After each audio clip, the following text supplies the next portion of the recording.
Welcome to Homeschooling for Spirituality. The Flow is a delightful mix of insight, divine inspiration, and humor, where wisdom meets earthiness to help your ongoing spiritual growth and transformation. Follow the flow of enlightenment and explore everything spiritual through the deepest self-inquiry, as student Lisa Berry asks master spiritual teacher GP Walsh the kinds of questions you would ask an elder, a wise man, or a sage, and receive direct, simple, comprehensive, and deeply human lessons and teachings. From transcending the experience of separation, releasing old conditioned patterns and wounds, and alleviating suffering, to demystifying esoteric practices and revealing one's true purpose and innate freedom. Welcome to the flow of enlightenment. Transformation is all there is.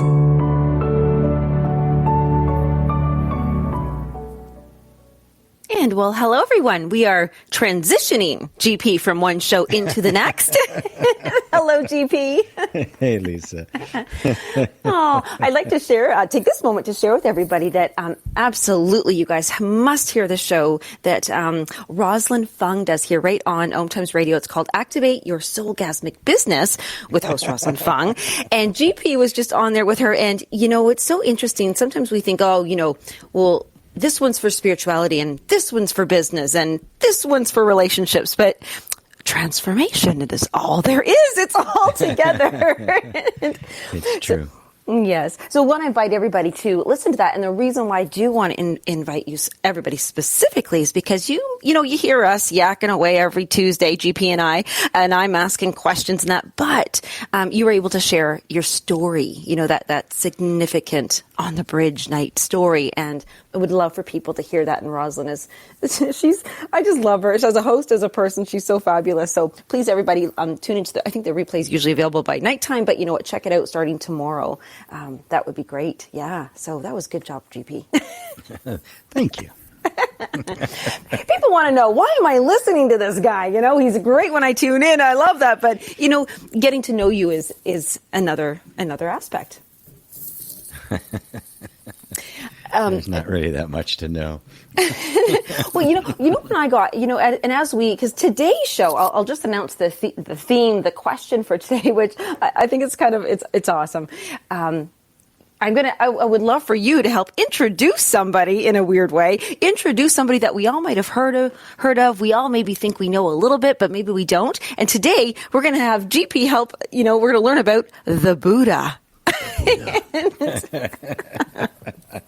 So it's really getting to know people today. Earlier it was getting to know GP, and now it's getting to know the Buddha. And you said something to me, so I'm going to make a bold statement, and then we can kind of dive in from there. But the bold statement you made to me was, well, the Buddha isn't really a person. It's not his name. It's a verb. It's a title. It's a state. And I kind of was like, you know, jaw dropped, went, what? Wait a minute. What's going on here? So what is the Buddha? Because we all hear about him, quote unquote. Well, right. And, you know, it's kind of, it's just kind of the way we've all been educated and like to think of it strictly in terms of the archaeology, you know, in terms of the history of it and the like. And so the actual significance of the appearance of a figure in history gets lost by all of the all of the ideas about it and the historical accuracy and did he really live here and there and do this and that and the like. And the same thing is even more true of Christ, who it's a similar thing. It's what he represented, not the historical character. Of which there's not a whole lot of evidence. There's more evidence to the Buddha's actual existence than there is to Christ's. But, you know, we have to sort through all of the mythology and legends that grow up around it to try to get to just the pure teaching itself, the pure idea, the essential idea that has been trying to be communicated. And got communicated in the life of the Buddha, which represents your awakening, right? I mean, yeah, okay, there's this guy who was really smart, he lived a long time ago, right? Or, this other guy and he did miracles, he walked on water and stuff, right? It's like, well, great, so what? Yeah. Well, What in the world does that have to do with me? Right? I think a lot of people go, I want to be like him. It's a thing we think we have to, if we're good enough, and if we do enough good deeds and we don't sin, we could be like Buddha or Jesus or Christ, It's, yes, and that's a good sign. I want to be like that is a different kind of deal. Now you're out of history and academia, and you're into the realm of religion or spirituality, spiritual practice. How do I be like that? Oh, it's softer too. And it's much softer, yeah. And now suddenly it's life transforming. It's not just the gaining of knowledge. It's transformative. And there's a beautiful but quite mystical statement from Christ in the Gospel of Thomas, where he says, "He who drinks from my mouth shall become as I am, and I shall be he." Quite mystical. Yes. Drinking of the words, the true spirit of Christ or of Buddha, you become as they are. And they become you. It is a flowering. It's a think of you as the caterpillar. You're going to enter into this process, and what on the other side, you are the Buddha. The Buddha represents, the word Buddha is a Sanskrit word, and it simply means the awakened one. Yes. Not one who has awakened, because now you still have many, but the awakened one, the one and only being, that which is the essence and soul of all. One soul, a countless number of faces on that soul, but one singular beingness. That's the Buddha.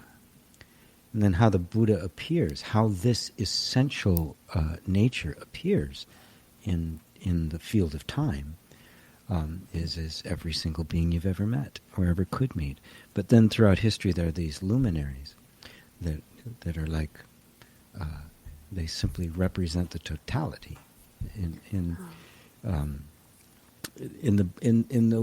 the best way possible, right? While still having somebody to represent it.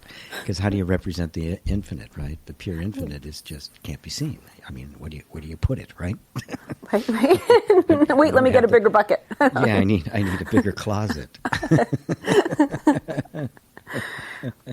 When you said about that was really so helpful to me. It had a lot of clarity around it the first time you said it's not about the one awakening, it's the awakening one. And when I hear that, of course, my brain right now can only go as big in this my very material state, the planet, the world, you hear a lot of people say, when the world awakens, and is that kind of like the goal? The world can the world become Buddha? Can be like Buddha and awaken in that way?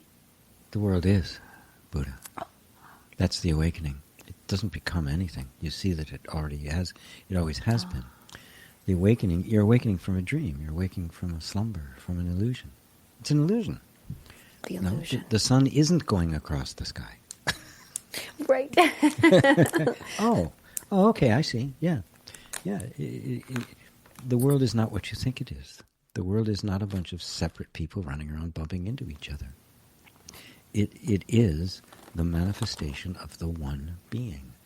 When that is seen, when it's truly recognized in your heart, you will see that everywhere. You will see God everywhere. Wherever the face lands, it sees the face of God, as the Sufis say.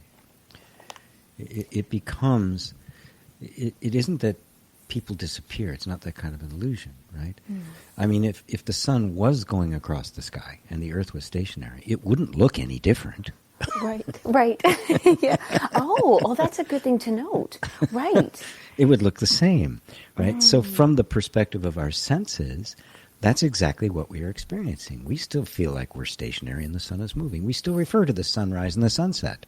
Whereas it's not moving, folks. We are. Do you remember that image that we get to look at, the black and white one, where it looks like you either see two people face to face or you see the goblet or wine glass? Yes. Yes. Exactly. And that you just reminded me of that, and how neat that is. And it proves, like, yes, we can. It's just how we're looking at things. Nothing's changed. Yeah. But And that it's one of the beautiful things about that particular picture, the faces and the goblet or candlestick, is that you can't see both of them at the same time. Oh, you're right. Oh, I never thought about that. Yeah. You'd have to go really fast, like back and forth. And what's actually happening is a very subtle capacity to shift perception. Because the image remains the same. It's just what is being seen is completely a matter of perception. And so you realize that the world isn't what you think it is. It's how you perceive it to be. What's the reality of it? Well, the reality is your perception of it. Nothing else. There isn't anything. Which is it? Faces or a candlestick? And neither is wrong. Both. Right. Neither this nor that, nor both, nor neither. So what is it when we have this innate, I don't know if it's innate, maybe it's not innate, judgment, like, oh, well, you saw, there's one with the old woman and the young woman with a bonnet, and they say, if you see the old woman first, you're fearing age, and if you see the young woman, then you still feel vibrant, and, and I think, why are we still stuck on judging who sees what, and, well, I'm better because I saw this one, cup full. Right. That's the nature of the egoic mind, right? That's just the nature of it. It wants to place meaning on it. And, of course, the meaning is always to make me better. Right, yes. and when Buddha... And that's the problem. That's the cause of the illusion. The ego keeps projecting on things where stuff where there isn't anything, right?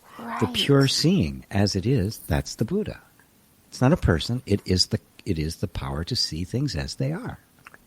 The power to see things as they are. Can we replace that then to say Buddha is not, hi, I'm Buddha. It's, I have the power, not the power, but I am in that place where I see things as they are. Then you are the Buddha. And then I really am Buddha. And you are the Buddha, yeah. Because it is the Buddha. The Buddha is that capacity for seeing. The Buddha is the truth made known, right? See, there's a point at which you, even doing the seeing, falls away, and you realize that it's only been the Buddha that's been seeing. God is the only consciousness there is. It is consciousness that sees. And when the sense of identity has fallen away, you see consciousness in its purity. It's the same consciousness, you, me, and the gnat that's buzzing around your head. And it is one consciousness. That's the Buddha. It is the only thing that's ever seeing. That which is hearing my words right now is consciousness. It's not the body. This microphone isn't hearing my words. The headphones you're wearing aren't hearing my words. You are. What is it that's actually doing the hearing? Well, that's the self, that point of cognition. That's consciousness. And we've just taken that and mixed it up with all sorts of conditioning and all sorts of things and reduced it to think it's a person with a personal capability. Yes. It isn't. It's pure consciousness. That's the recognition of reality as it is. And that recognition is the Buddha, the awakened one. There are two big things wrapped up in that one, but I'm going to go to what I think is the easiest. We'll see. Yeah, we'll see. When you said about it falls away, and you had mentioned, we just were talking before. See, I want to share with the listeners that I always need a conversation with GP before the shows to I can wrap my head around it a little bit. And when we were talking about Siddhartha, I'll let you share his journey, but you had mentioned he had to disappear before the Enlightenment. So he disappeared, and then Enlightenment happened, just like the caterpillar disappears, and then the butterfly. When you said that just now, you said it falls away.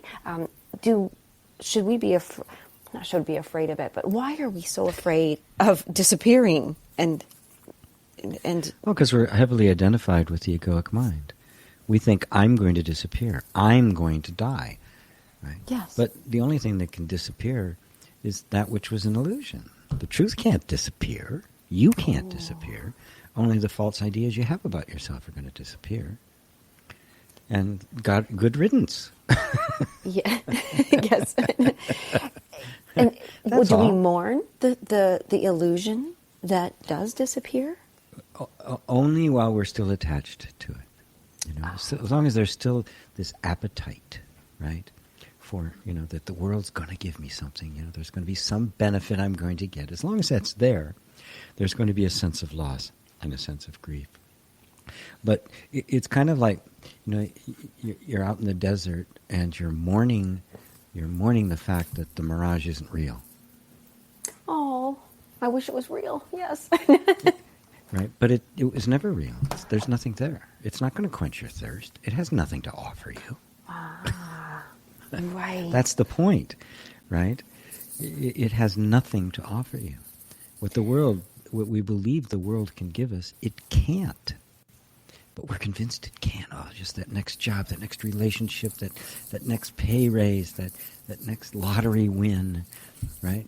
Is always that's the grasping, and then we grasp it, and it's like grasping smoke. Right? We're not satisfied. Oh well, I guess I need more. No, that wasn't quite the right thing, because it's not there. It's a mirage. So the satisfaction and peace you're seeking aren't in the world. They're in you. I always feel like you make everything easy, and I think, oh, good, I can just, bang all those things off what you just said. Relationship, money, there you go. I don't need to go that way. It's going to be inward. And we'll pause for the commercial break, but we have to come back to that one, because I think a lot of people we'll go deeper into what mirage are you grasping at? Yes, and how we can help see our Buddha. Be our Buddha.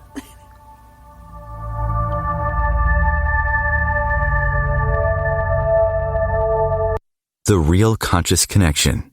OMTimes Radio. IOM FM.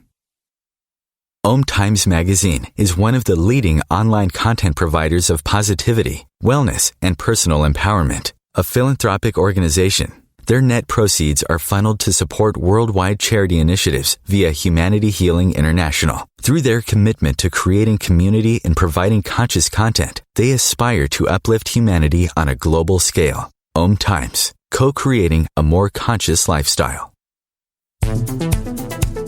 My name is Victor Furman. Some call me The Voice. I've always been fascinated with human nature, spirituality, science, and the crossroads at which they meet. Join me Wednesdays at 8 p.m. Eastern on OMTimes Radio, and we'll explore these topics and so much more on Destination Unlimited.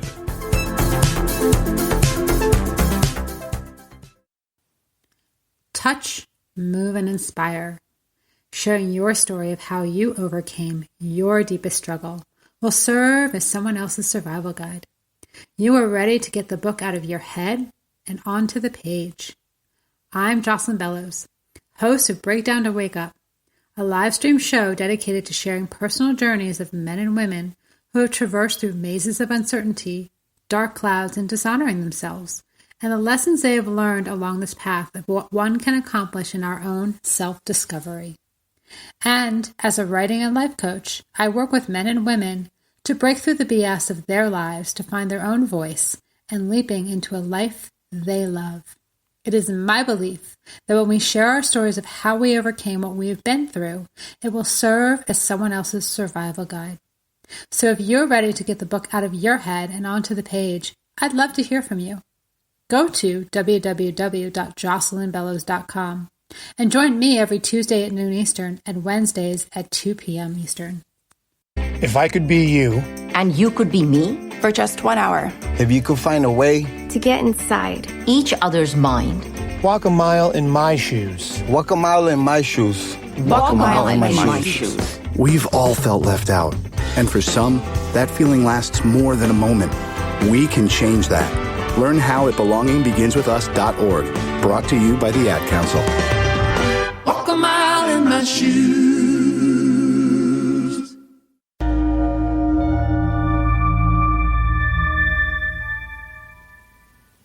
and welcome back as we walk back into the flow of enlightenment. We're here with GP Walsh and myself, Lisa Berry, and before we jump in, because I want to come back to the desires and all that, and we have a little story about Buddha we can share about this, but. If somebody is listening to this, because what I'm loving is that I get to sit here and ask all these questions, and I get to go all over the map. I try to keep it as straight and narrow as I can. but as you can, yes, that's right. Which is not very straight. I look like I'm drunk, but so as I wander through this, and it's different than the storytelling or straightforward. It's really just trying to go, wow, what about this and what about this? So as you're listening, you're getting it's the buffet here. We've got a little taste of everything, and it's important that we do, and everybody, really they have their own issues, their own problems, their own concerns, their own questions, and maybe you're not able to work with GP one-on-one, whether it's the budget or timing or all those things. GP, we're working on creating, it's there now, we've created it, a way that for a very, very small amount, like it's less than $20 US a month, that you can be a part of working with GP and getting a little bit more attention, to your inquiries and a little bit more guidance and stuff. So we want to invite you over to the site to there, but I can't believe I'm asking this. But GP, what is the / on that? I know it's. Well, we haven't fully tested the subscription thing yet. Okay, so we're now there. You go. It's a pre-launch announcement. There we go. That's what I was doing. It's coming. Yes. It's coming. Yeah. But I'm really excited about that because I know just how much, some people may go, oh, do I want to put just my toe in that flowing river, or do I want to jump in? And so it is coming, and it does take, for me, GP, asking these questions, I mean, I just feel like I'm in it gets deeper and deeper, and there's more, and I go, okay, I get it. And then the very next thought comes up, and I go, oh gosh, now I have another question. So going back into the question, the most interesting thing I think is that we've heard the story of Buddha, and I've heard it wrong. I know that all my life up until you clarified it for me, but I did hear that he went off to find enlightenment, and it's not that. He went off for a very different reason, and that was to end suffering. But if you could share that little story a little better and dive into that, that's a very different reason. Well, it brings a humanness to it, and something much more not so heady, because the term enlightenment can seem very, very heady, very otherworldly. Yes. And that's not what his main focus was. As far as the legend is concerned, he was, he's a rich kid, right? He was a member of the warrior class. His father was a king. He was born a prince. He had every luxury you could possibly imagine. He could do whatever he darn well pleased.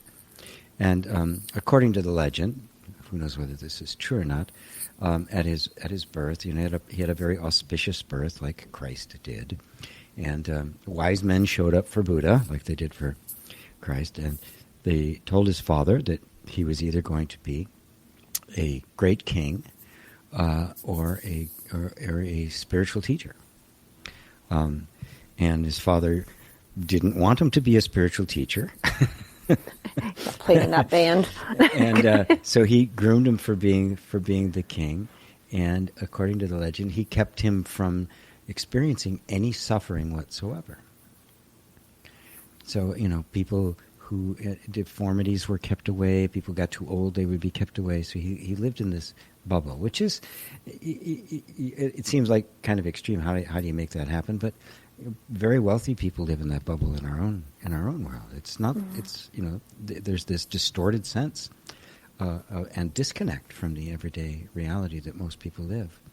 Well, one day Buddha decided, Prince Siddhartha decided he wanted to go see the town, and his father set everything up so that everybody was off the streets. It was all pretty and everything. So he'd go with his his entourage through the city and see nothing but happy sights. Well, as Buddha was riding along, probably on an elephant, right? Something caught his eye. And he got off the elephant and walked over, and he actually saw somebody who was sick. And it kept going, and it kept going. And then somebody who was old, somebody who was decrepit, and eventually he ended up at the charnel grounds where they did the cremations. And he realized that everybody ended like that.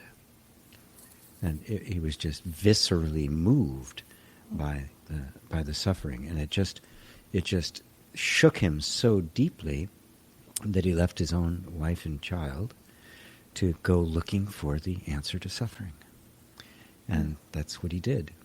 And he went through various kinds of spiritual techniques and spiritual practices, all the way to extreme austerity, right? Like Jainism, where he wasn't, eat like a grain of rice a day, didn't bathe, didn't wear clothes, didn't cut his hair. Just the idea was that if you torture the body enough, you'll let go of all desire and all problems, and therefore, attain this perfect state. One day, almost dead, laying the side of the of a river, there was an experience that he had. One story in the legend has him hearing somebody giving a lesson on like the sitar or something like that, talking about tuning. He said, now if it's tuned too low, it won't make a sound. If it gets too tight, it'll break. You have to find that middle way. And it dawned on him that torturing the body wasn't going to do it, that there was some other way. And at that moment, some young girl came and brought him some food, saw this terribly, horribly emaciated. This guy looked like death warmed over. And at that point, he decided, that's where he went under the Bodhi tree to sit and meditate. Said, I'm not getting up until I have the answer to suffering. And that's where he sat, day and night, until finally the dawn, it began to break. And the entire thing began to collapse. It was just that absolute willingness to not move from this position, and metaphorically I think you can get what that would mean, until he had seen clearly the answer to suffering. And then his very first sermon that he gave after his awakening was the Four Noble Truths of Suffering, where he just broke the whole thing down and said, this is the way out of suffering. And in fact, if he wouldn't even engage in conversations with people, he didn't engage in academic conversations. This theological point of that. If the question didn't relate directly to alleviating suffering, he wasn't interested. Right. He'd either just ignore them completely, which really pissed a lot of people off, right. or he would just push it away. It doesn't matter. If it doesn't cause suffering, it's not an issue. And so it's a very different picture when you're looking at an image, the famous images of him, and he's always repose. He's in meditation. His eyes are closed or half closed, with this incredibly contented look on his face, right, which represents the end of suffering. That's the whole point of it. And he discovered the cause of suffering. The cause of suffering was a dependency on the external world and not knowing who you are, and that the true identity of every individual is the Buddha. But thinking I'm this person, I end up engaging with life from the point of view of lacking and needing to get something.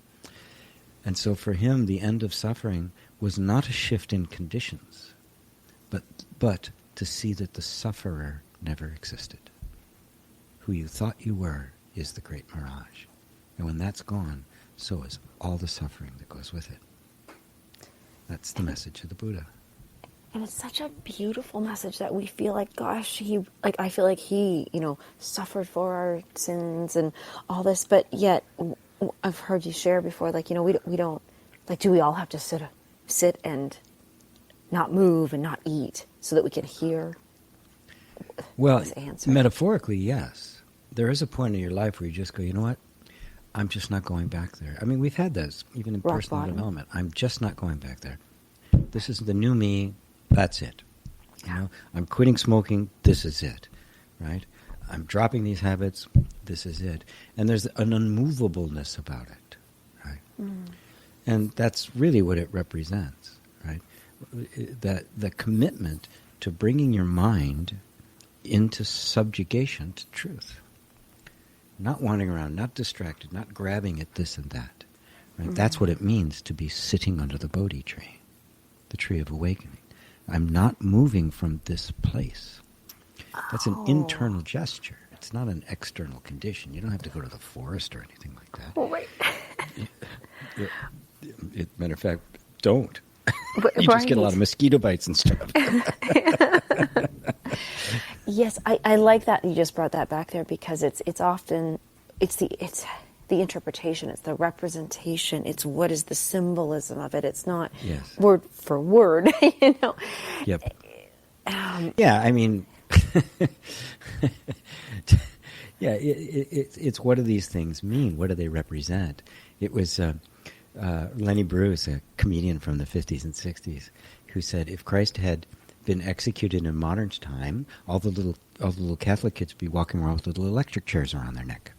Yeah. Oh my gosh. Yes. Oh yuck. Oh, oh gosh, that's a weird image. You're right though. That's how ridiculous that sounds. Yeah, or somebody reads Power of Now and then they go and sit on a park bench for 2 years, like he did.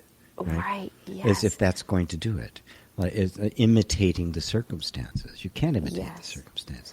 But you do imitate the internal posture that brought them there.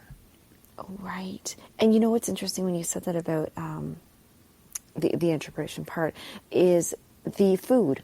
If he wasn't eating, but they're not saying you don't eat, but what I am hearing, what I'm interpreting, that is a lot of people, they are suffering, but they distract themselves with food. They are just, so it's not that he's not eating to, I need to starve myself to death. That is a distraction of finding pleasure or quenching a thirst, and then thinking, okay, good, I've got that covered at least. I don't have to do this. Yeah, I'm done. I mean, you eat because you're hungry. Yes. Right? But when we're eating because something emotionally is hungry and not getting fed, well, it doesn't matter how much you eat, right? Because the food can't feed that. Right. I mean, the food does what it does. You know, relationships do what they do. The problem is that what we seek to get out of relationships and money and career are what they cannot give. Let them give what they're going to give. A relationship is wonderful. It gives all sorts of wonderful things. But it will not give you the reality of your being. It will not give you the truth. And thinking that it will is the big mistake. And of course that destroys relationships, because why aren't you getting me what I need? Because I can't. Go get it yourself.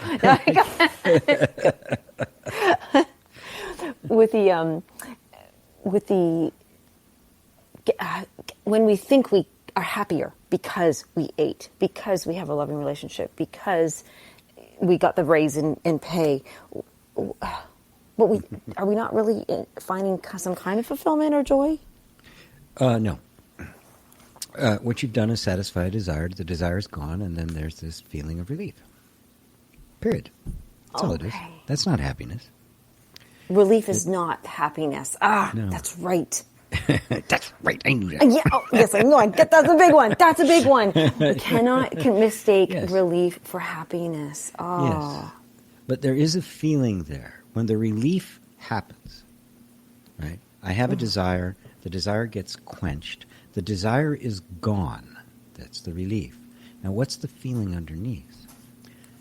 That feeling underneath is what it feels like when desire is quenched. That feeling, or what I say, that feeling of not needing to chase a desire, right, is true contentment.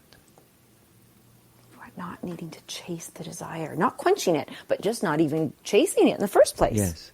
Well, that's the transcending of all desire. The all desire disappears, and that is eternal happiness. Okay, I'm going to ask you the big question: Can we get there in our lifetime? Is that I feel like that's almost impossible. Or what a boring life. Would it be a boring life if you had no desires? Oh, it's not like that. Okay, you're not selling this right now. No, I'm it's not like that. It's attachment to the desires. Desires come and go. If I feel I need to fill that desire in order to be happy, I have created a relationship with it. I've created discontent in myself, and now my life is going to be pursuing that. I'm no longer looking inward. I'm no longer sitting in my content space. You can't get through life without life is desire, right? Mm-hmm. And the only reason you and I are here talking is our parents had desire for each other. Right. Yes. That's it. That's the only reason. We eat because we have a desire to eat. We breathe because we have a desire to breathe. Right. But you can't get away from that. Right. That's going to be there. So it isn't the desirer that the Buddha focused on, just like it wasn't the suffering. It was the sufferer. Oh. It's the desirer that you want to focus on. The desire's there, but without somebody there to make up a story about it and take ownership of it and make it important, it's just this energy pattern that arises and subsides. It may fulfill itself, it may not. It doesn't matter. It's the identification with the desirer that is the cause of the suffering, not the desire itself. I am laughing at how so many times, I probably don't say it as much anymore, but I definitely have to be like, I will die if I don't get this or have this or do this. I'm suffering already. Oh, yeah. The suffering starts immediately. The moment I project my happiness on an external object, I immediately enter into suffering. I am now feeling lack in the system. And then that lack drives my life because the motivation is to get out of the suffering. And it drives my life towards that object. And we've all been trained that it's some external object I have to get. And so this is the perpetuation of it. This is Shiva's wheel. On and on and on it goes. It is endless. You have to step off that treadmill. That was beautiful. We'll go to commercial because that is a huge one. I love that. It's absolutely not the desiring. It's the desirer. It's not the suffering. It's the sufferer. And we are all now self-inquirers. So come on back to the flow of enlightenment right after commercials.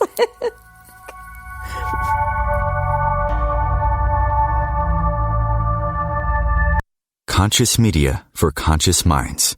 OMTimes. Ascending Hearts is no ordinary dating site, but a spiritual dating site with a purpose, to link you with your soulmate. We engineer the serendipity so you can trust that you will attune with someone that has the same matching vibration as you. Ascending Hearts, the conscious dating site for the spiritually aware. Try Ascending Hearts for free. AscendingHearts.com. Hello, I'm Sandy Sedgbeer, host of OMTimes magazine's flagship radio show, What is Going On. My passion is sifting through information, research, and innovations from new thought teachers, speakers, and researchers, pushing back the boundaries of what we know about life, energy, metaphysics, and the universe. I love shifting perceptions about who we are, why we're here, and how quickly impossible becomes normal when we open our minds, expand our awareness, and accept that the only limits that exist are those we place upon ourselves. So if you're the kind of forward-thinking, eager investigator of what lies beyond the current reality that most perceive, why not make a date to come play with me in the field of possibilities at 4 p.m. Pacific Time, 7 p.m. Eastern Time every Thursday, and together we can discover what's really going on. Coping 19, brought to you by CDC and the Ad Council. If you're feeling increasingly lonely right now, you're not alone. It's totally normal. Even though we may not be able to get together in person, connecting virtually with friends and family still gives you a chance to interact with people and may help raise your spirits. Join a virtual book club, set up group text chats, or online video coffee breaks with coworkers. Find more self-care and coping tips at coping-19.org.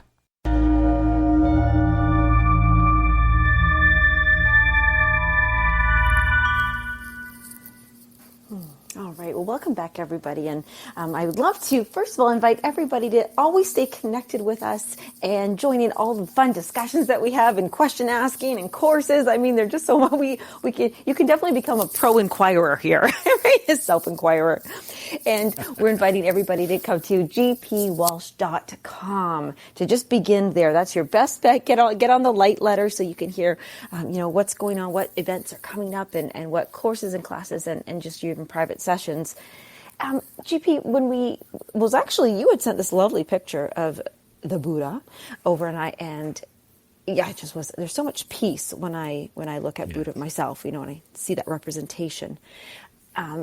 For you, what does the Buddha mean for you? What relationship do you have with the Buddha?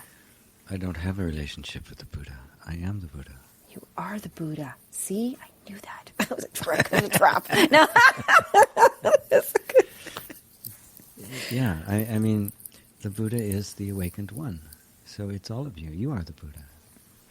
As Buddha himself said, the ordinary human being is the Buddha.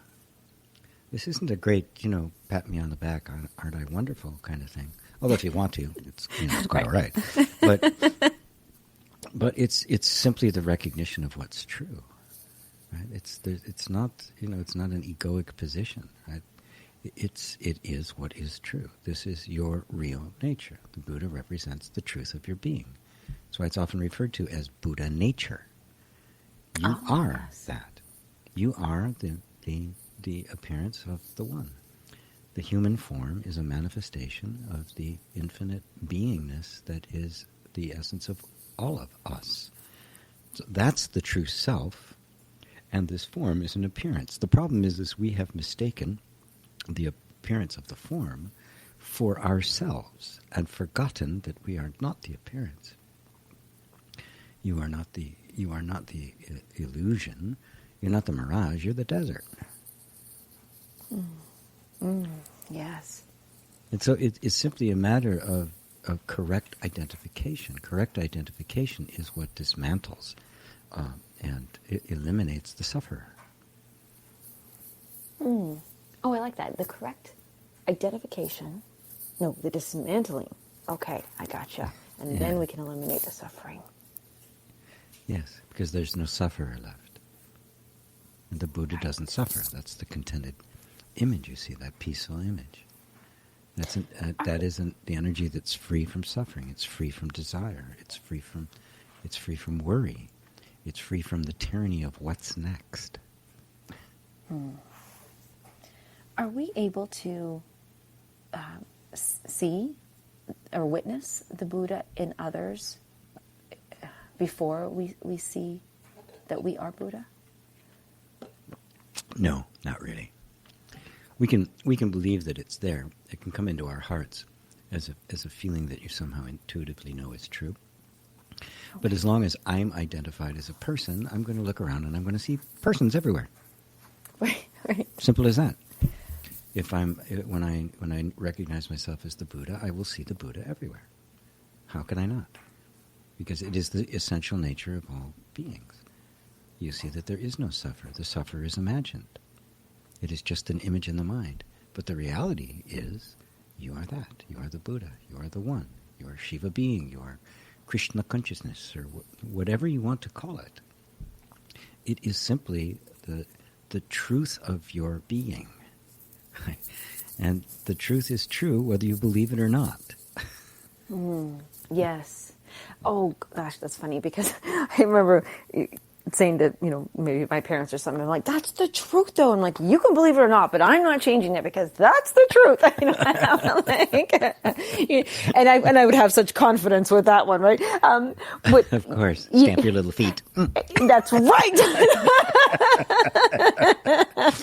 Well, and funny, because I was just going to say about little kids, when we might, us wise adults, when we see children, we're thinking, gosh, they think they have it so hard. Oh, life is so tough. They just need a nap. But they really are suffering. But because we know, is it kind of like that? You kind of, once you, if you can, not remove, make the sufferer disappear kind of thing, that you literally see others. You don't see their suffering either, because it doesn't exist. Just like you might think a little kid is suffering, but they're not. Well, your illusions about suffering going away, you become extremely aware of other people's suffering because you know the cause of it. Right. This is the bodhisattva. This is what awakens the compassionate side of wisdom. It isn't a detachment. That's why Buddha taught, constantly, all day, every day, for 50 years. Why? To alleviate suffering. Oh, oh my gosh. Okay, I'm having a moment. That's big. So, well, which is kind of sad, but the more enlightened we become, the more we actually are compassionate and feel for the others, but only because we can see that we're not joining in misery anymore. We are so wanting them to, You see somebody tossing and turning with a nightmare. What do you do? Oh, you wake them up. You wake them up.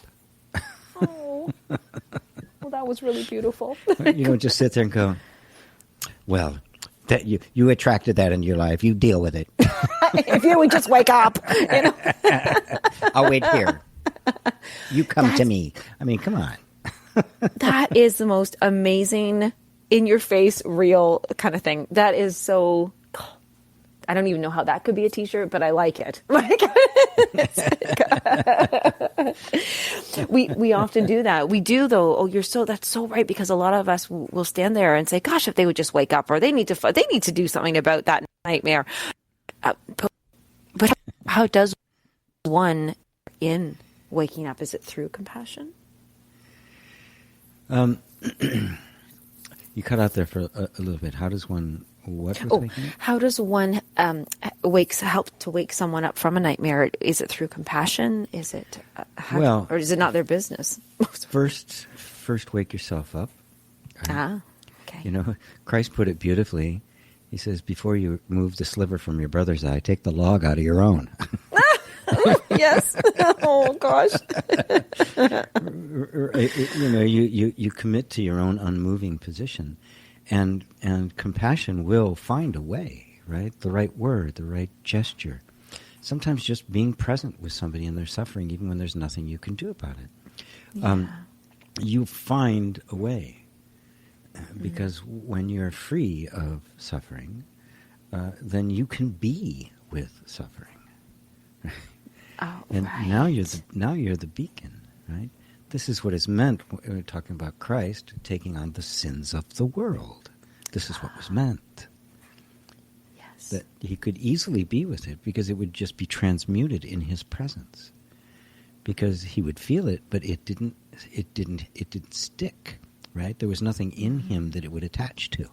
And therefore, literally like a lightning rod, would be transmuted just passing through him. And people would get healed just walking by him. Yes, because they don't see it in there. He doesn't see it. It's not reflected in their eyes. For him, it was an illusion, and he saw the God in them. He lived in a perpetual namaste. Yeah. Oh, the light in me sees the light in you. Oh, you know, my mother used to say that when we were little. I would do, I don't even know. I would have something, do something. I would maybe have an ugly cut or something. Like, how can you not look at that and get grossed out or something like this? And she'd be like, I see you and you're perfect. I love you. You're my daughter. And it was just, well, there you go. Wow, I want to have your parents. I know. Man, did I get the short end of the stick?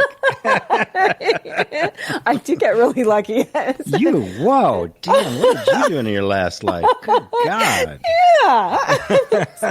Well, and that's actually an interesting thing too, because I think, well, gosh, how do not that I have all that many problems, but we all have our problems, and I think, well, gosh, if I was really shown and taught, I felt it. Like, it was funny. You had said something in the show you just did with Rosalind, and you had mentioned the time that when you had first felt love, like for the very first time you felt loved. And I thought, oh, what a great question to ask. Well, I think it's a great question to ask people. I hope they don't feel bad, but when was the first time you felt loved? And I kind of always remember feeling loved. And so I wonder though, but, and then I have to put a but in there. Why have I still had moments and experiences of suffering? Why couldn't I just stay as Buddha? Well, the blessing of having a relatively conflict-free life is a great asset. It makes you very receptive to this message. But everybody who was born as a human experiences identification with conditioning. the arising of the egoic mind and his sense of being separate. It always happens. Even the most perfect, in the most perfect parenting, cannot avoid it. It needs to happen. For some, it may be so good that they don't actually become spiritually inclined. They just kind of assume everything is going to be really, really, really well. Go really, really well, which is the case of people who are extremely wealthy. They have very, very rarely does somebody extremely wealthy, get a taste for this kind of thing, just because they've just been so well indoctrinated into their particular environment. But everybody falls. This is the fall. It was illustrated in Adam and Eve. It happens to everybody. There is no getting around it, and it has to happen. We have to fall from that perfect state of undifferentiated consciousness into a sense of identification with form, which is the cause of suffering, that sense of being of the separate self, which is the sufferer, so that the awakening can take place. But this time, it isn't just the undifferentiated, ignorant sense of perfection like a child or a dog. It is the sage. It is the conscious awareness that I am that. And it takes the fall in order for that to be precipitated.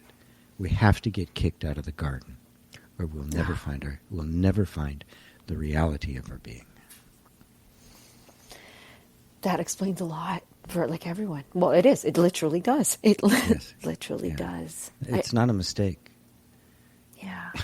It's not a mistake. Whether you had a good childhood or a horrific one, it's not a mistake. That kind of does unite us all. That's it does. Well, suffering unites us all.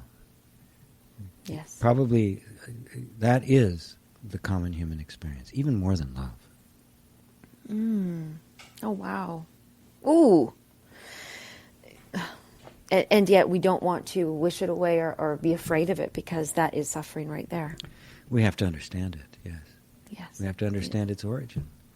Yeah. Wanting anything to be different than what it is creates suffering. Yes. It's unavoidable. So we have to understand the nature of suffering. That's what Buddha sought to do. Yes, what is the exactly. actual nature of suffering?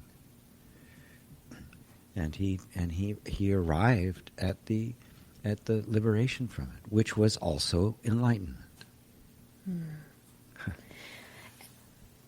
That was so well said, because this show was on Buddha, and that's what it is understanding the nature of suffering. And my final question on this one, if we are to understand the nature of suffering, do we first must know who we are, or do the who am I, the self-inquiry, or is it we have to understand the nature of suffering in order to find out who we are? Well, they go hand in hand. Okay. Because the misunderstanding of who you are is what makes you identified with the conditioning that you now take on as yourself and become the sufferer. So the ignorance as to who you are is what creates the false sense of self that is the sufferer. Yes. So inquiring into the nature of the sufferer, right? What makes up this sufferer?